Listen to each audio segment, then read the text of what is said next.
ಇನ್ನು ಸರ್ ಈಗ ಸಾಮಾನ್ಯವಾಗಿ ಯೋಗ ಏನು ಕೇಂದ್ರಕ್ಕೆ ಸಣ್ಣ ಮಕ್ಕಳೆಲ್ಲ ಬರ್ತಾರೆ.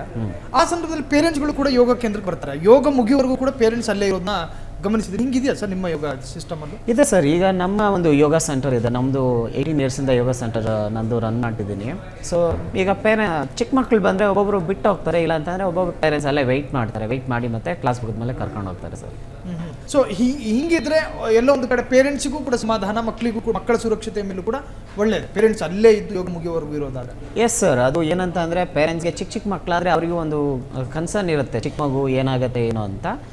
ಆಲ್ಮೋಸ್ಟ್ ಎಲ್ಲ ಯೋಗ ಟೀಚರ್ಸ್ ಎಲ್ಲ ಒಂದು ಕೇರ್ ತಗೊಳ್ತಾರೆ. ಎಲ್ಲ ಎಕ್ಸ್ಪೀರಿಯನ್ಸ್ ಯೋಗ ಟೀಚರ್ಸ್ ಮತ್ತು ಸರ್ಟಿಫೈಡ್ ಯೋಗ ಟೀಚರ್ಸ್ಗೆ ಅವ್ರಿಗೆ ಗೊತ್ತಿರುತ್ತೆ ಯಾವ ಮಗುಗೆ ಯಾವ ಥರ ಮಾಡಿಸ್ಬೇಕು ಏನು ಅಂತ. ಅದೇ ಈ ಒಂದು ಇದರಲ್ಲಿ ಒಬ್ಬೊಬ್ಬ ಇಂಥ ಅಯೋಗ್ಯ ಯೋಗ ಟೀಚರ್ಸಿಂದ ಏನಾಗುತ್ತೆ, ಅದು ಒಂದು ಬ್ಯಾಡ್ ನೇಮ್ ಅಂತ ಒಂದು ಬ್ಯಾಡ್ ರಿಮಾರ್ಕ್ ಆಗಿ ಉಳಿಯುತ್ತೆ ಸರ್. ಸರ್, ಈಗ ವರ್ಷ ಕಳೆದ ಹಾಗೆ ಯೋಗಗಳಲ್ಲಿ ಕ್ಲೈಂಟ್ಗಳು ಜಾಸ್ತಿ ಆಗ್ತಿದಾರಾ ಅಥವಾ ಇದ್ರ ಬಗ್ಗೆ ಆಸಕ್ತಿ ಕಡಿಮೆ ಆಗ್ತಾ ಇದೆ ಜನರಿಗೆ? ಇಲ್ಲ ಸರ್, ವರ್ಷ ಕಳೆದಂತೆ ಯೋಗದಲ್ಲಿ ಆಸಕ್ತಿ ಜಾಸ್ತಿ ಆಗ್ತಿದೆ ಸರ್. ಈಗ ಏನಂತ ಅಂದರೆ ಮೊದಲಿಗೆ ನಾವು ನೋಡ್ತಿದ್ದಾಗ ಇಷ್ಟೊಂದು 18 ಇಯರ್ಸ್ ಎಕ್ಸ್ಪೀರಿಯೆನ್ಸಲ್ಲಿ ಮೊದಲಿಗೆ ಒಂದು 30+ ಆದವರು, 30+ ಆದಂತಹ ಒಂದು ಹೆಣ್ಮಕ್ಳು ಬರ್ತಿದ್ರು. ಈಗೇನಾಗ್ತಿದೆ, ಜನ್ರೇಷನ್ ಚೇಂಜ್ ಆಗಿದೆ.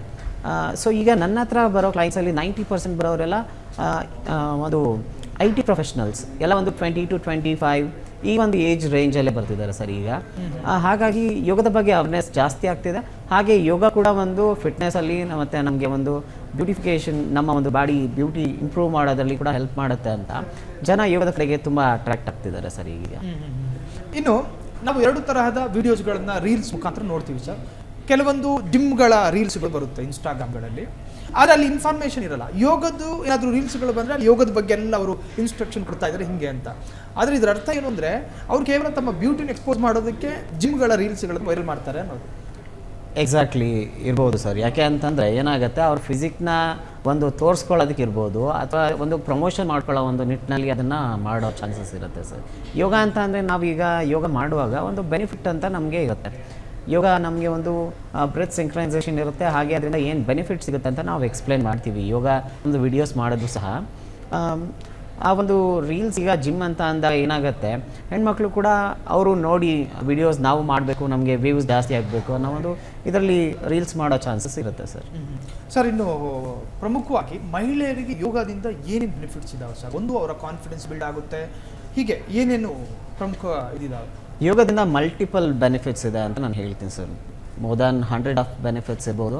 ಯೋಗದಿಂದ ನಿಮಗೆ ಮೆಂಟಲ್ ಸ್ಟ್ರೆಸ್ ಕಡಿಮೆ ಆಗುತ್ತೆ. ಮತ್ತು ಎಸ್ಪೆಷಲಿ ವುಮೆನ್ಗೆ ಇವಾಗ ಏನಂತಂದರೆ ಮೇಯ್ನ್ ಕಾಡ್ತಿರೋದು ಒಂದು ಥೈರಾಯ್ಡ್, ಇನ್ನೊಂದು PCOD.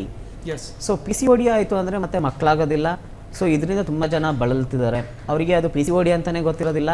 ಏನಾಗುತ್ತೆ, ನಮಗೆ ಮಕ್ಕಳಾಗ್ತಿಲ್ಲ ಅಂದರೆ ವರ್ಷಾನುಗಟ್ಟಲೆ ಅವರು ಟ್ರೈ ಮಾಡ್ತಿರ್ತಾರೆ, ಮತ್ತು ಫರ್ಟಿಲಿಟಿ ಸೆಂಟರ್ಸ್ಗೆ ಹೋಗ್ತಾರೆ, ಇದೆಲ್ಲ ನಡೀತಾನೆ ಇರುತ್ತೆ. ಬಟ್ ಏನಂತ ಅಂದರೆ ಅವರು 6 ಮಂತ್ಸ್ ಯೋಗ ಮಾಡಿದ್ರೆ ಏನಾಗುತ್ತೆ, ಅವರ ಒಂದು PCOD ಆಗಲಿ ಅಥವಾ ಥೈರಾಯ್ಡ್ ಆಗಲಿ ಇದೆಲ್ಲ ಒಂದು ಯೋಗದಿಂದ ಮಾತ್ರನೇ ಗುಣಮುಖ ಮಾಡುವಂಥ ಒಂದು ಕಾಯಿಲೆಗಳು ಸರ್. ಕ್ಷಣ ಕ್ಷಣದ ಸುದ್ದಿಗಳಿಗಾಗಿ ಫ್ರೀಡಂ ಟಿವಿ ಸಬ್ಸ್ಕ್ರೈಬ್ ಮಾಡಿ, ಲೈಕ್ ಮಾಡಿ ಹಾಗೂ ಫಾಲೋ ಮಾಡಿ. ಹೊಸ ಸುದ್ದಿಗಳ ನೋಟಿಫಿಕೇಶನ್ಗಾಗಿ ಬೆಲ್ ಐಕಾನ್ ಮೇಲೆ ಕ್ಲಿಕ್ ಮಾಡಿ.